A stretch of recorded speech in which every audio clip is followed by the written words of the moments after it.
ಲಕ್ಕುಂಡಿ ಗ್ರಾಮದ ನಿಧಿ ಸಿಕ್ಕ ಸ್ಥಳಕ್ಕೆ ಇಂದು ನರಗುಂದ ಕ್ಷೇತ್ರದ ಶಾಸಕರಾದ ಸಿ ಪಾಟೀಲ್ ಅವರು ಭೇಟಿ ನೀಡಿದ್ದಾರೆ. ಯಾಕಂದರೆ ಇದು ಅವರದೇ ಆದಂಥ ಕ್ಷೇತ್ರ. ಹೀಗಾಗಿ ಈಗಾಗಲೇ ಒಂದು ಸ್ಥಳವನ್ನು ಪರಿಶೀಲನೆ ಮಾಡಿದರೆ, ಕುಟುಂಬದವರ ಜೊತೆನೂ ಕೂಡ ಮಾತನಾಡಿದ್ದಾರೆ. ಈಗ ಏನೆಲ್ಲ ಮಾತನಾಡಿದರೆ, ಆ ಕುಟುಂಬದಿಂದ ಏನೆಲ್ಲ ಸರ್ಕಾರದಿಂದ ಆಗಿರ್ಬೋದು, ಅವರಿಂದ ಆಗಿರ್ಬೋದು, ಏನೆಲ್ಲ ಸಹಾಯ ಮಾಡಲಿದ್ದಾರೆ ಅನ್ನೋದು ಅವ್ರ ಜೊತೆ ಮಾತನಾಡೋಣ. ಸರ್, ಈಗಾಗಲೇ ಒಂದು ಸ್ಥಳಕ್ಕೆ ಭೇಟಿ ನೀಡಿದರೆ, ಆ ಕುಟುಂಬವು ಕೂಡ ಸಾಕಷ್ಟು ಪ್ರಾಮಾಣಿಕತೆಯಿಂದ ಸಿಕ್ಕಂಥ ಚಿನ್ನವನ್ನು ಸರ್ಕಾರಕ್ಕೆ ಒಪ್ಪಿಸಿದೆ. ಈಗ ಕುಟುಂಬದವ್ರ ಜೊತೆ ತಾವು ಏನು ಮಾತಾಡಿದರೆ, ಆ ಕುಟುಂಬ ಈಗಾಗಲೇ ಸೂರು ಕಳ್ಕೊಂಡಿದೆ. ಆ ಕುಟುಂಬಕ್ಕಾಗಿ ಏನೆಲ್ಲ ಒಂದು ಸರ್ಕಾರದಿಂದ ಆಗಿರ್ಬೋದು, ತಮ್ಮಿಂದ ಏನೆಲ್ಲ ಸಹಾಯ ಮಾಡ್ತಾರೆ? ಈಗಾಗಲೇ ನಾನು ಹೇಳಿದಂಗೆ ಇದು ದಾನ ಚಿಂತಾಮಣಿಯ ಕರ್ಮಭೂಮಿ. ಆ ತಾಯಿಯ ಒಂದು ಗುಣ ಈಗಿನ ಪೀಳಿಗೆಯಲ್ಲಿ ಕೂಡ ಮುಂದುವರೆದೈತಿ ಅಂತ ಹೇಳಕ್ಕೆ ಮೊನ್ನೆ ನಡೆದು ಸಿಕ್ಕಂಥ ಚಿನ್ನದ ಘಟನೆ ಸಾಕ್ಷಿ. ಬೇರೆ ಯಾರಿಗಾದರೂ ಸಿಕ್ಕಿದ್ರೆ ಯಾರಿಗೆ ಗುರುತಿಲ್ದಂಗೆ ತಮ್ಮನಾಗಿ ಇಟ್ಕೊತಿದ್ರು. ಆದರೆ ರೀತಿ ಕುಟುಂಬ ಅದನ್ನು ಗ್ರಾಮ ಪಂಚಾಯತಿ ಸದಸ್ಯರಿಗೆ, ಊರ ಹಿರಿಯರಿಗೆ ತಿಳಿಸಿ ಸರ್ಕಾರಕ್ಕೆ ಒಪ್ಪಿಸುವಂಥ ಕೆಲಸ ಮಾಡ್ಯಾರ. ಸುಮಾರು 2 ಲಕ್ಷ ರೂಪಾಯಿ ಹತ್ತತ್ರ ಇದೆ ಬಂಗಾರ ಒಂದು ತೊಲೆಗೆ.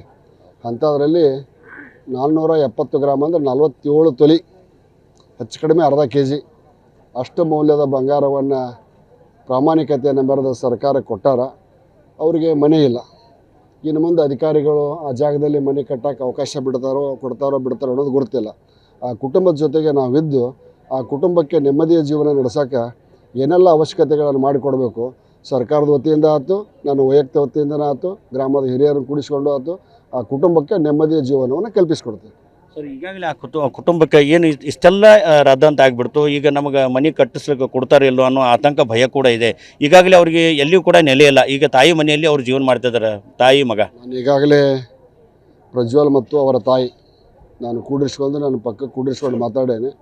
ಯಾವ ಕಾರಣಕ್ಕೂ ಅಧೈರ್ಯ ಆಗಬೇಡ್ರಿ. ಯಾರಾದರೂ ಬಂದು ಏನಾದರೂ ಹೆದರಿಸಿದ್ರೆ ಹೆದರುವಂಥ ಅವಶ್ಯಕತೆ ಇಲ್ಲ. ನಿಮ್ಮ ಜೊತೆಗೆ ನಾನು ಇದ್ದೇನೆ ಅನ್ನುವಂಥ ಮಾತನ್ನು ಹೇಳಿದ್ದೇನೆ. ಆ ಕುಟುಂಬ ಬೀದಿಗೆ ಬರದಂಗೆ ನೋಡ್ಕೊಳ್ಳೋದು ಈ ಭಾಗದ ಶಾಸಕನಾಗಿ ನನ್ನ ಕರ್ತವ್ಯ. ಆ ಕರ್ತವ್ಯನ ನಾನು ನಿಭಾಯಿಸ್ತೇನೆ. ಸರ್, ಇನ್ನೊಂದು, ಈಗ ನಿನ್ನ ಅಧಿಕಾರಿಗಳು ಒಂದು ಎಡವಟ್ಟು ಮಾಡಿದ್ದಾರೆ. ಒಬ್ಬ ಅಧಿಕಾರಿ ನಿಧಿ ಇದೆ ಅಂತಾರೆ, ಒಬ್ಬರು ಅಧಿಕಾರಿ ನಿಧಿ ಅಲ್ಲ ಅಂತಾರೆ. ಹೀಗಾಗಿ ಕೂಡ ಈ ಗ್ರಾಮಸ್ಥರಲ್ಲಿ ಕೂಡ ಸಾಕಷ್ಟು ಗೊಂದಲ ಆಗ್ತಿದೆ, ಕುಟುಂಬದಲ್ಲಿ ಕೂಡ ಗೊಂದಲ ಆಗ್ತಾ ಇದೆ. ಇದಕ್ಕೆ ಏನು ಈಗ ಇಷ್ಟೆಲ್ಲ ಆದರೂ ಕೂಡ ಜಿಲ್ಲಾಡಳಿತ ಸ್ಪಷ್ಟನೆ ಕೂಡ ಇನ್ನೂ ಕೊಡ್ತಾ ಇಲ್ಲ. ಇದು ಬಹುತೇಕ ನಮ್ಮ ಜೀವನದಲ್ಲಿ ಪ್ರಥಮ ಬಾರಿ ಈ ಘಟನೆಯನ್ನು ನೋಡ್ತಾ ಇದ್ದೇವೆ. ಅಧಿಕಾರಿಗಳು ಕೂಡ ಬೇಜವಾಬ್ದಾರಿಯಾದಂಥ ಹೇಳಿಕೆಗಳನ್ನು ಕೊಡಬಾರ್ದು. ಕೊಟ್ಟ ಗ್ರಾಮಸ್ಥರಲ್ಲಿ ದ್ವಂದ್ವವನ್ನು ಕ್ರಿಯೇಟ್ ಮಾಡಿ ಹೋಗಬಾರ್ದು. ನಾನು ಈಗ ಹೋಗಿ ಜಿಲ್ಲಾಧಿಕಾರಿಗಳಿಗೆ ಫೋನ್ ಮುಖಾಂತರ ತಿಳಿಸ್ತೇನೆ. ಈ ವಿಷಯವಾಗಿ ಅಧಿಕಾರಿಗಳು ಏನಾದರೂ ಮಾತನಾಡೋದಿದ್ರೆ ಜಿಲ್ಲಾಧಿಕಾರಿಗಳ ಅನುಮತಿ ಅಂತ ಒಂದು ಮಾತಾಡಬೇಕು. ಇನ್ನು ಮುಂದೆ ಏನಾದರೂ ಉದ್ದಟತನದ ಹೇಳಿಕೆಗಳನ್ನ ಅಧಿಕಾರ ತೊಗೊಂಡ್ರೆ, ಅಧಿಕಾರಿಗಳು ಮಾಡಿದರೆ ಅವ್ರ ಮೇಲೆ ಕ್ರಮ ತೊಗೊಳಕ್ಕೆ ಹೇಳ್ತಾರೆ. ಇಷ್ಟೆಲ್ಲ ಆದರೂ ಕೂಡ ಜಿಲ್ಲಾಧಿಕಾರಿಗಳು ಕೂಡ ಯಾವುದೇ ರೀತಿಯ ಸ್ಪಷ್ಟನೆ ಕೂಡ ಹೋಗಿಲ್ಲ. ಬಂಗಾರ ಅವ್ರಿಗೆ ಸಿಕ್ಕಿಲ್ಲಲ್ಲ.